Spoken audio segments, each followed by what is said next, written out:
You're here, right? Open the door! Give me a break. I'm enjoying my new home. Open it now! Reluctantly, I opened the front door to avoid causing a scene in the neighborhood. You're infertile, yet you dare to leave the house? I don't recognize you as my daughter-in-law. My husband and his mistress stood there too. What? For the sake of my new daughter-in-law and grandchild on the way, we'll take this house as compensation. Get out! Yeah, leave already. Exactly. Infertile old lady. Good riddance. They're quite the talkative bunch, blissfully unaware of their own misunderstandings.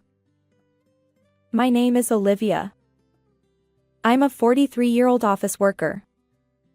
My husband, Michael, is 1 year younger than me. We don't have any children. We had hoped for a natural pregnancy, but it didn't happen. After many discussions, we decided to live as a couple without regrets. Our one-bedroom apartment, where we've lived since getting married, is small and old, but it's convenient. Saving money for our own home while living modestly is also enjoyable. Recently, I was assigned to the planning department at work, which I had hoped for a long time. The hard work I put in during my sales department days paid off. I've been promoted steadily and have become someone relied upon within the company. As someone without children, my work is more than just a job, it's my purpose. However, my husband seems to see things differently. Huh? You quit your job again? Yeah, Wait! Without discussing it with me? I was too shocked to find the right words. my boss got really upset when I refused the transfer. So you quit because of that? Well, it ended up that way, but I'm the victim here. It was an unfair dismissal.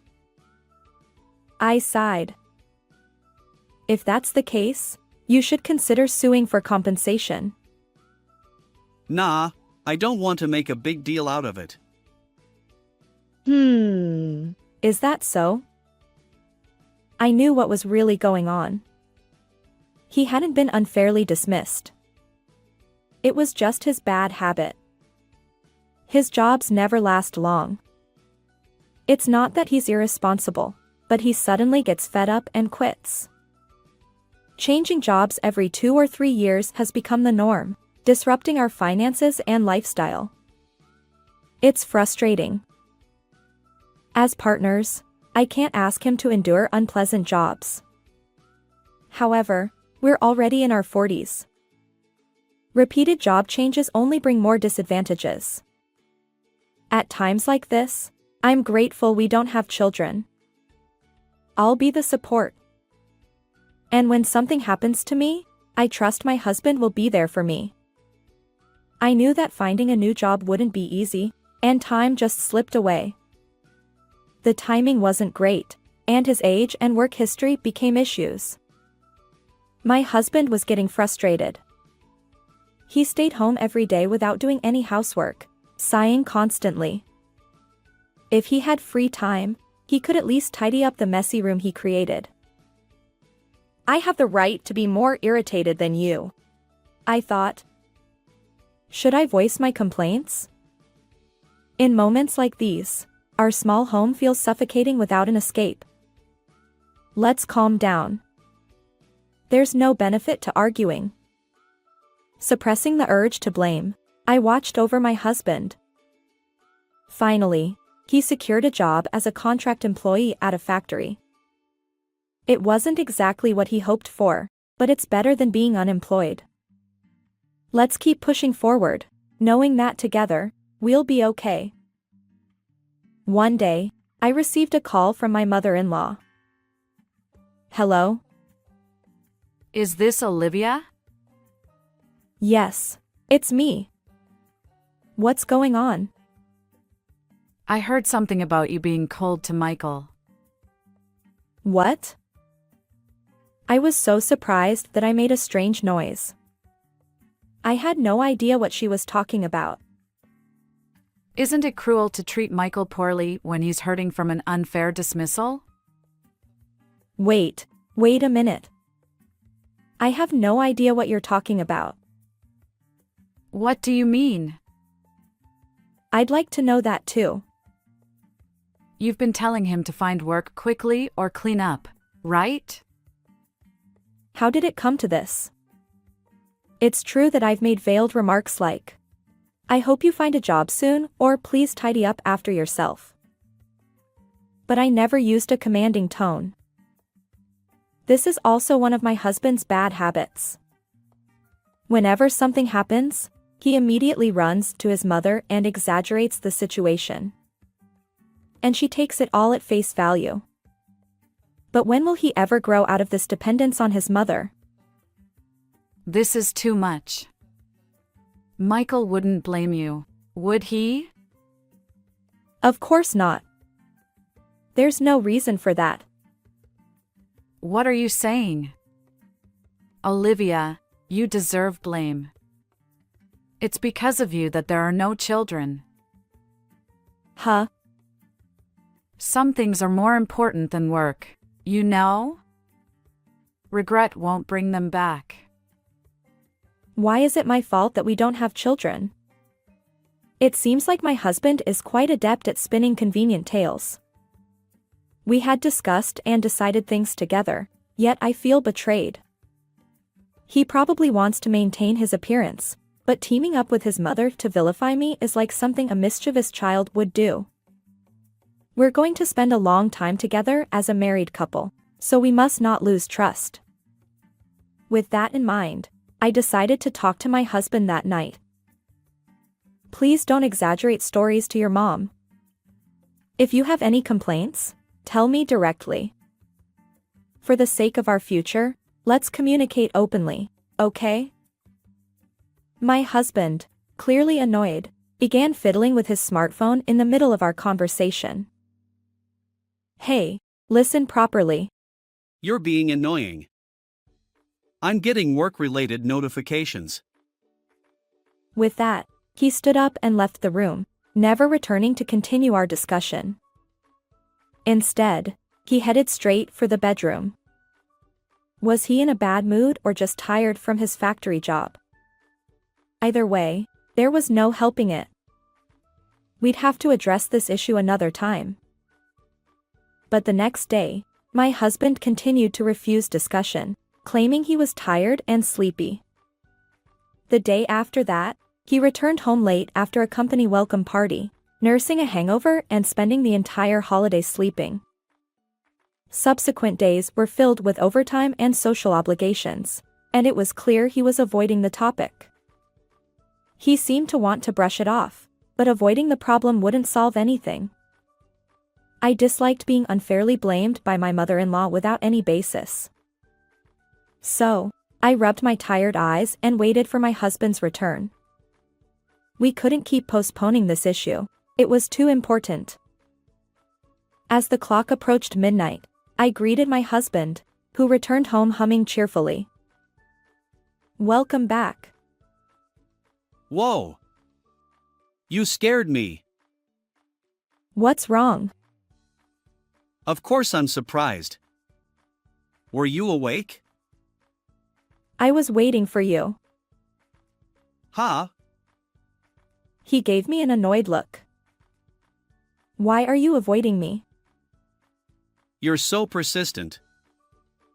You've been acting strange lately. Enough! If you have something to say, write it down. Write it down. Wasn't our agreement to discuss things openly? Yeah. You really remember things from the past. I was taken aback. Did he forget our marriage vows? We both agreed that understanding each other was ideal. I used to like your seriousness, but now you're inflexible and burdensome. But If you don't want to lose me, change your attitude. There is another woman out there. What do you mean? Exactly what it sounds like.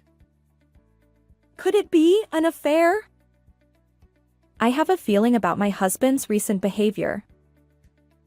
You're kidding, right? What did I do? You're so persistent. Do you want a divorce? Please don't say that. My irritated husband pulled out a document from his bag and thrust it at me. It was a completed divorce form. Why would you have this? Someone asked me to fill it out.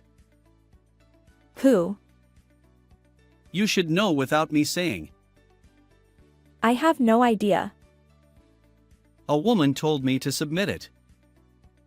I was speechless. Did he write this divorce form at the request of his affair partner? Don't get too comfortable. You can't function without me, so remember that.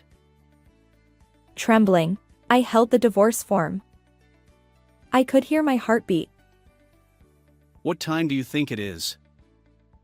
I'm going to bed. Go somewhere and cool off. He disappeared into the bedroom. I stared at my husband's name on the divorce form. What emotions led him to write this? Was he meeting his affair partner during his late nights out? I, who had supported his new job, felt like a ridiculous wife. My head spun, and I couldn't think. As instructed, I'll cool off. I left our home quietly, taking only my valuables and essentials. 1 month later. Since then, I haven't returned home. I've tried contacting my husband a few times, but there's been no reply. This room is quiet and comfortable. It soothes my emotions. The sunlight streaming through the windows illuminates the still empty living room. The air circulates well, and the cool breeze touches my cheeks, carrying the scent of wood. And then, Olivia, are you in there? Open up! her grating voice makes me furrow my brow. It's unmistakably my mother-in-law. I wish she'd cut me some slack. I was enjoying my solitude. Olivia! Reluctantly, I open the front door to avoid causing a scene in the neighborhood with an expression of annoyance. My mother-in-law stood there. I knew it! It's been ages. She says it with delight, trying to barge her way inside. I push her back. Just hold on a moment. Why? What's wrong? Hey, can you actually see my face? I'm refusing entry here. Well, not bad. Behind my mother-in-law stands my husband, inexplicably. And next to him, who's the young flashy woman? This place smells new, doesn't it? Nice. Indeed. The three of them act as if it's perfectly natural to invade my home. Their audacity knows no bounds. Wait, please. How did you find this place? What do you mean? How? First, answer my question. Why do you treat Michael so poorly? Huh? Leaving everything behind and running away from home. How low can you be as a wife? Just because you don't like Sophia. Sophia.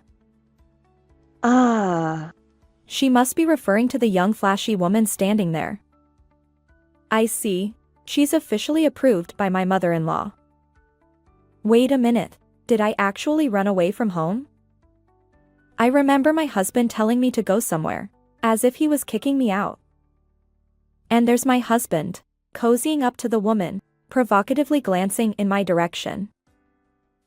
It's a ready-built house, but the number of rooms is just right, and the interior is decent. With this, I'll forgive your impulsive purchase of a new house. Huh? But living together is impossible. Besides, you, being infertile, have a bad reputation in society. What are you talking about? Be grateful for all the time we've spent together. Huh? Confused, I tilt my head. What on earth is going on? Michael, I'm tired. Can I sit down? Sure, honey. I apologize. Olivia, let Sophia inside the house and let her sit down.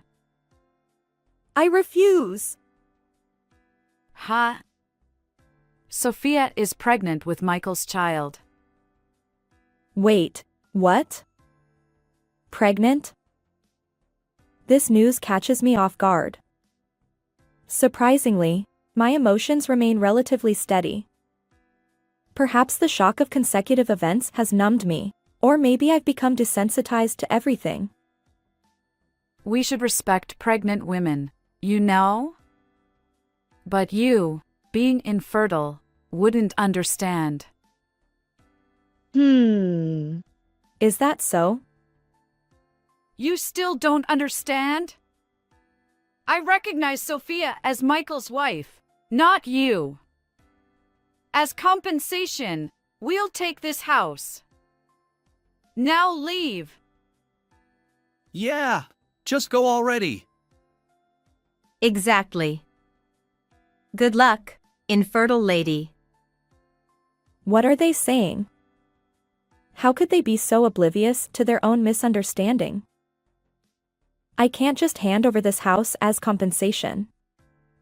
It's in my name. Huh? Besides, we're already divorced. What? My ex-husband and ex-mother-in-law look shocked. Is it really that surprising? After all, they were the ones who handed me the completed divorce form. What's going on? Weren't we starting a new life together? Absolutely not. My flustered ex-mother-in-law and enraged ex-husband. What are you talking about? This house was purchased with my own money. Ha! Unbelievable. They haven't even read the emails I sent. You truly know nothing. The night my husband handed me the divorce form, everything I endured as a wife vanished in an instant, replaced by a sense of liberation. My heart swelled with joy, leaving me unable to think. Wait, am I really starting a new life? The realization hit me, and I felt dizzy with excitement. With a skip in my step, I signed the wife section of the divorce form and submitted it to the courthouse the next morning. I meticulously split our savings in half and transferred my ex-husband's share into his account. Considering my earnings up until now, I believe most of the savings were rightfully mine, but I wanted to avoid any disputes. Let's handle this through lawyers from now on, I messaged him. Using half of the savings we divided and the bonus I received afterward as a down payment, I purchased a new house. The remaining amount was covered by a loan. A loan? Can you even get a loan? My ex-husband's condescending tone left me exasperated. Well, considering your history of job changes, I doubt you'd qualify for a loan. What? You wouldn't know, since you don't manage the household finances, but my salary is double yours. I stated matter-of-factly. His pride seemed wounded, and he turned red, trembling. Even Sophia appeared taken aback. Michael, this isn't what we agreed on. You said we'd live in a luxurious new house, remember? Honey, let's calm down.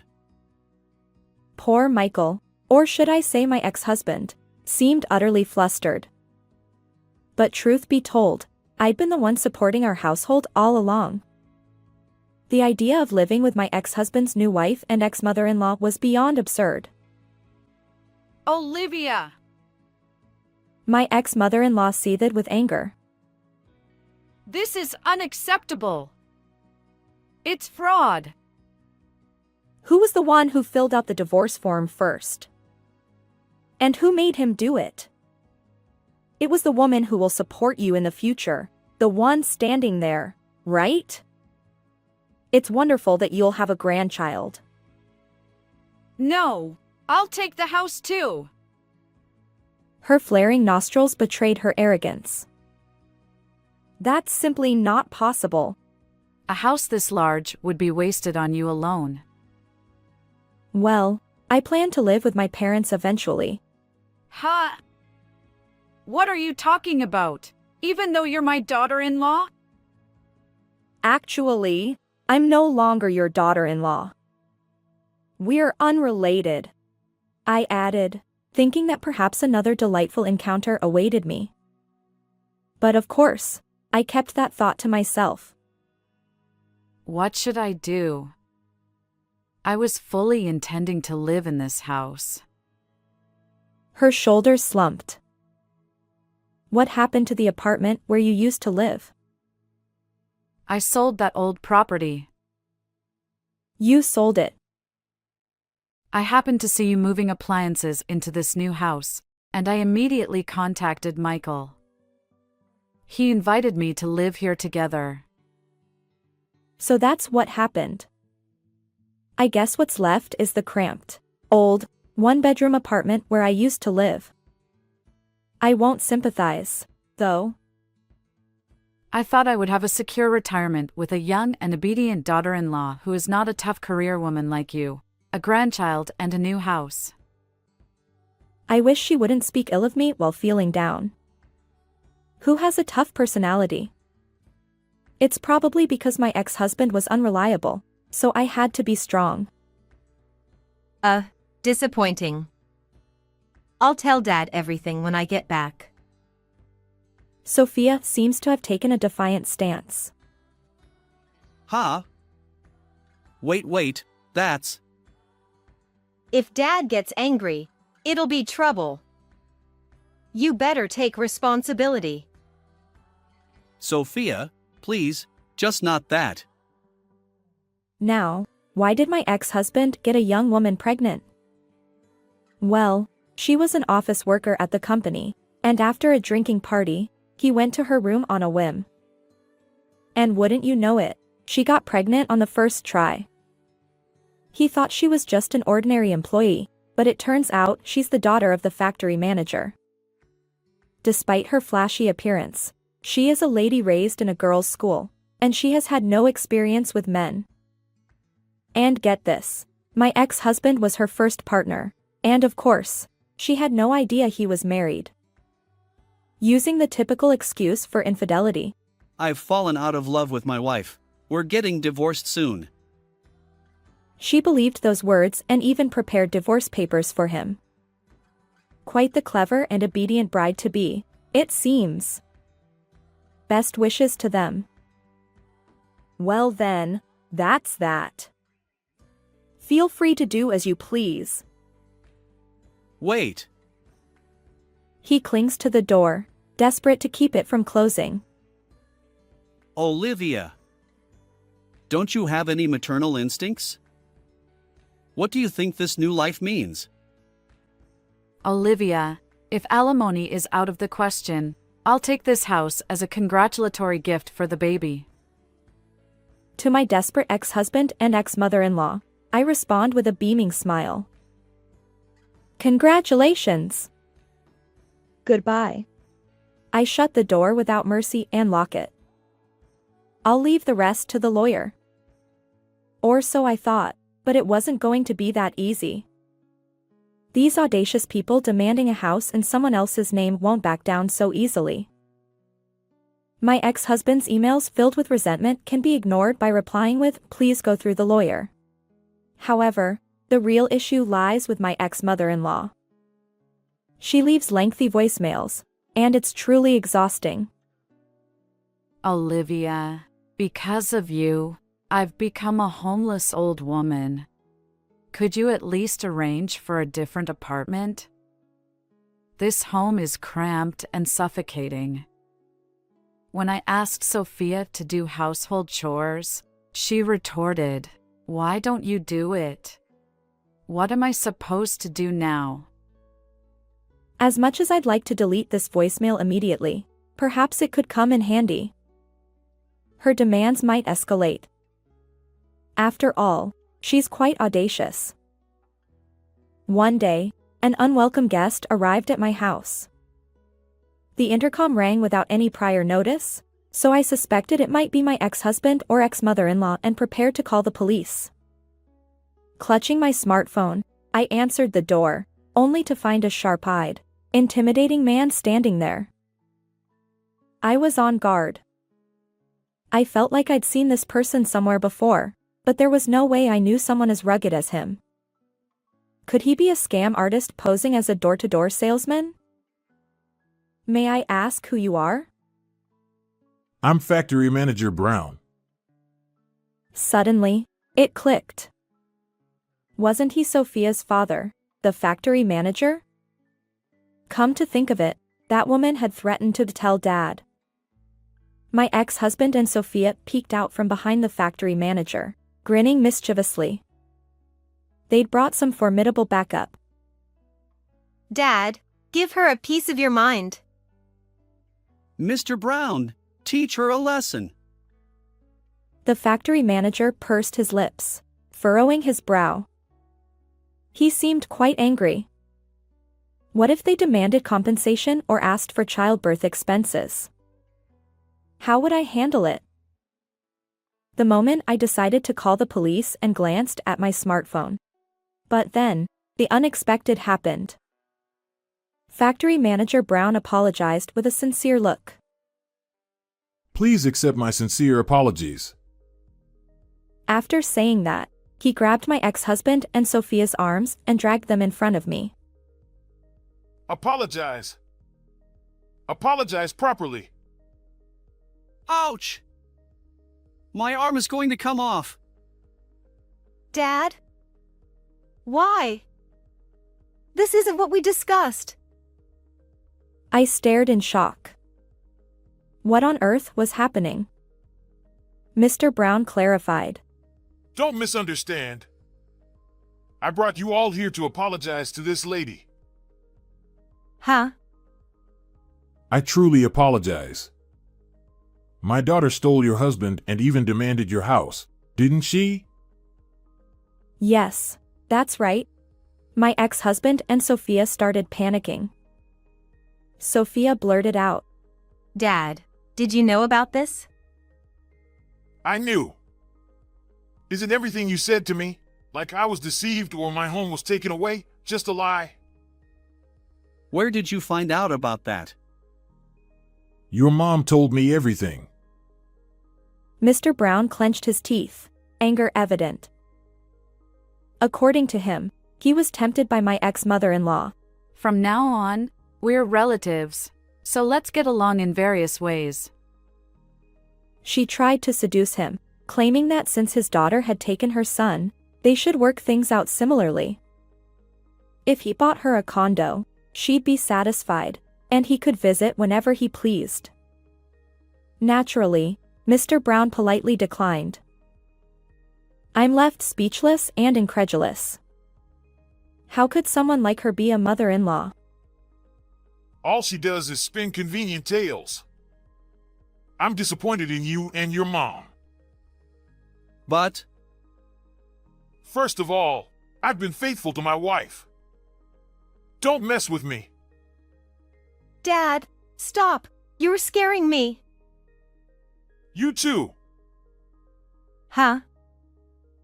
I've spoiled you too much just because you're my precious daughter. Neither of you is needed at my factory anymore.